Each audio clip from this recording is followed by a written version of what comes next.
ভারতে হরিণের মাংস খাওয়া চলবে না, সরকার থেকে নিষিদ্ধ আছে, আইন পাস করা আছে।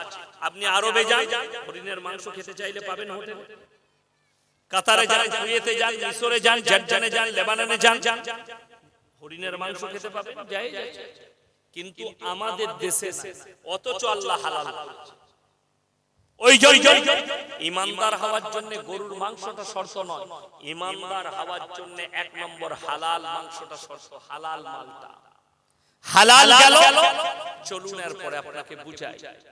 আপনি নিজেকে মুমিন বলে দাবি করছেন, আপনি বলছেন আমার মতো ইমানদার নেই, মাথা থেকে যখন ইমানদার, আপনাকে বলে দিই নাস্তিক ছাড়া পৃথিবীর সবাই মাথা ঠুকে। যারা নাস্তিক তারা বাদ দিয়ে, যদি বলেন কি করে, কেউ পূবে, কেউ পশ্চিম, কেউ উত্তরে, কেউ দক্ষিণে, কেউ আল্লাহর কাছে, কেউ পাথরের কাছে, কেউ সূর্যের কাছে, কেউ অগ্নির কাছে, কেউ ঠাকুরের কাছে। যে যেখানে পারে মাথা ঠুকে। আল্লাহ ওই জন্য কোরআনের শর্ত রেখে দিলেন, লাইসাল বিররু আন তুওয়াল্লু বুজুহাকুম কিবালাল মাশরিকি ওয়াল মাগরিবি ওয়ালাকিন্নাল বিররা মান আমানা বিল্লাহ। হে আমার নবী, পূব কিংবা পশ্চিম দিকে মাথা ঠুকার নাম ঈমান নয়। প্রকৃত ঈমান হচ্ছে এক নম্বর মান আমানা বিল্লাহ, আল্লাহর উপরে বিশ্বাস। সবাই নিয়ে আসবো, জোরে বলুন ইনশাআল্লাহ। ওয়াল ইয়াউমিল আখির, আমার পরকালের প্রতি, ওয়াল মালাইকাতি, আমার ফেরেশতাদের প্রতি, ওয়াল কিতাবি, আমার আসমানি কিতাবের প্রতি, ওয়ান নবিয়্যিন, আর যতগুলো নবী পয়গম্বর পাঠিয়েছি এদের উপরে বিশ্বাস আনার নাম হচ্ছে ঈমান। সবাই আনবো, জোরে বলুন ইনশাআল্লাহ। আমার মুসলমান ভাই, আজকে আপনি হয়রান হন, দ্বীনি ইলম কতটা প্রয়োজন আপনার আমার জন্য। বেঈমান কাফেররা আপনাকে পাপ দিয়ে ঢেকে ফেলেছে, আপনি ওই পাপ থেকে বের হতে পারবেন না। এমন জাল ছুঁড়েছে মুসলমান ভেতরে ঢুকে গেছে। যেমন আপনাকে বলে দিই, বর্তমানে পৃথিবীর বুকে 250 কোটি মুসলমান আছে। কত বললাম? 250 কোটি। এটা পৃথিবীর সমীক্ষা বলছে। তার মধ্যে ভারতে 40 কোটি মুসলমান। অনেক শিক্ষিত লোক বলবেন যে হুজুর আমরা তো পেপারে দেখেছি, সরকারের খাতায় দেখতে পাচ্ছি 18%। এই 18%-এর একটা হিস্ট্রি আমি বলেছি। 18%। আমার আব্বাজি যখন স্কুলে গেছে তখন শুনেছেন ভারতে 18% মুসলিম।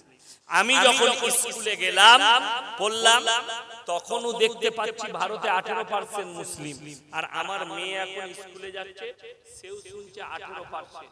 আমি আমার মেয়ে জিজ্ঞেস করছে, আব্বু আমরা কি ভারতে 18%? আমি বললাম হ্যাঁ মা, আমরা হিজড়ে আমাদের ছেলে পিলে হয়নি। কি বলবো? আবার অভিযোগ করছে মুসলমান 5-5 বাচ্চা লেতে, মুসলমান 10-10 বাচ্চা লেতে। অভিযোগ করছে আমাদের বিরুদ্ধে। আপনি অবাক হবেন, যারা অভিযোগ আনছে তাদের দিকে আপনি একবার, অনেক মুসলমান আছে শিক্ষিত, হারামখোররা মৌলবীদিকে টার্গেট করে কথা বলে, হুজুরদিকে টার্গেট করে কথা বলে। আরে মৌলবীরা কিছু বুঝে না, এই নামাজি মুসলিমরা কিছু বুঝে না। 5টা 7টা করে বাচ্চা নেয়, এদের জ্ঞান নেই, এদের বুদ্ধি নেই।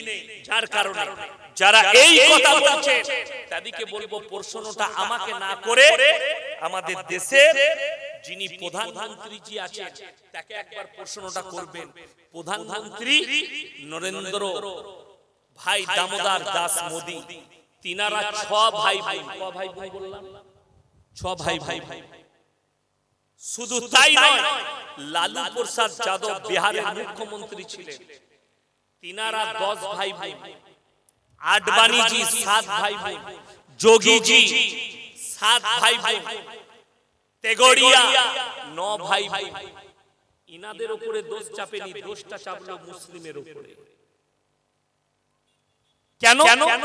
আজকে দেখুন, আপনারা ভাবছেন মোবাইলে দেখছেন, টিভিতে দেখছেন, গাজা ফিলিস্তিনে শিশুরা, নিরীহ শিশুরা মারা যাচ্ছে, মানুষ মারা যাচ্ছে, যুদ্ধের চিঙ্গারি উঠে গেছে ইসরায়েলের সাথে।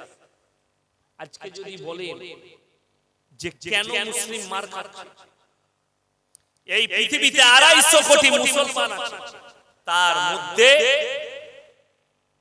47টা খালি মুসলিম রাষ্ট্র আছে পৃথিবীতে, যাদের কাছে সামরিক বাহিনী আছে, যাদের কাছে অস্ত্রের ভান্ডার আছে, যারা যে কোনো মুহূর্তে যে কোনো দেশের সঙ্গে যুদ্ধ করার ক্ষমতা রাখে। এমন কি পৃথিবীতে এমন 5 থেকে 7টা মুসলিম রাষ্ট্র আছে যারা যে কোনো পরিস্থিতিতে আমেরিকার মতো, চায়নার মতো দেশের সঙ্গে যুদ্ধ করতে পারে। এতটা তাদের কাছে সামরিক ক্ষমতা আছে। অথচ গাজা, ফিলিস্তিনের শিশু, নিরীহ শিশু মারা যাচ্ছে। বর্তমানে যিনি পৃথিবীর সবথেকে বড় মুফতি, তিনার নাম হচ্ছে আল্লামা তাকি উসমানী, পাকিস্তানে উর্দুতে বক্তব্য দেয়, মোবাইলে ফেসবুকে দেখতে পাবেন উনাকে। উনি এক সপ্তাহ আগে বলেছেন, मैंने पूरे होश व हवास में और बड़ी हालत देखने के बाद इस नतीजे में पहुंचा हूं कि मुसलमान के लिए इजराइल के जितने प्रोडक्ट है ये हराम है, ये हराम। এরপর যদি বলেন হুজুর ইসরায়েলের প্রোডাক্ট হারাম, হ্যাঁ, প্রত্যেকটা মুসলমান, শুধু ভারতে নয়, প্রত্যেকটা দেশের মুসলমানরা ইসরায়েলকে হেল্প করছে। ইসরায়েলকে হেল্প করছেন আপনি, তার প্রমাণ আমি এখানেই দিই। যদি বলেন দেখুন, Thums Up, Coca Cola, Sprite, 7 Up, Mirinda, Fanta, Dairy Milk, chocolate, এই ধরনের কিছু অনেক প্রোডাক্ট আছে। এই আমি জলসায় এলাম, প্রথমেই আমাদের জন্য কি নিয়ে এলো বলে লিমকা ঢেলেছি আপনাদের জন্য। আমি আজ বলে ফতোয়া দিয়েছি বলে নয়, আমরা বাপ বেটা জীবনে এই মালগুলো খাই, কোনোদিনই খাই না। চলুন, কেন হারাম ফতোয়া দিলে আপনি কেন হেল্প করছেন?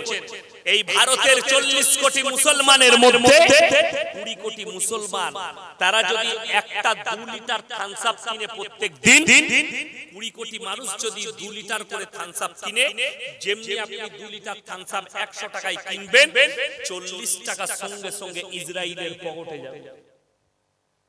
4 20 80, একদিনে 80 কোটি টাকা ভারত থেকে খালি ইসরায়েলের পকেটে যাচ্ছে, তাও আবার মুসলিমরা দিচ্ছে। হিসেব করুন, 3 8 24, এই ভারতের মুসলমানরা ইসরায়েলের মাল ব্যবহার করে 240 কোটি টাকা মাসে দিচ্ছে মুসলিমকে। অনেক ইতিহাসের পাতায় বদনাম করা হচ্ছে হিটলার,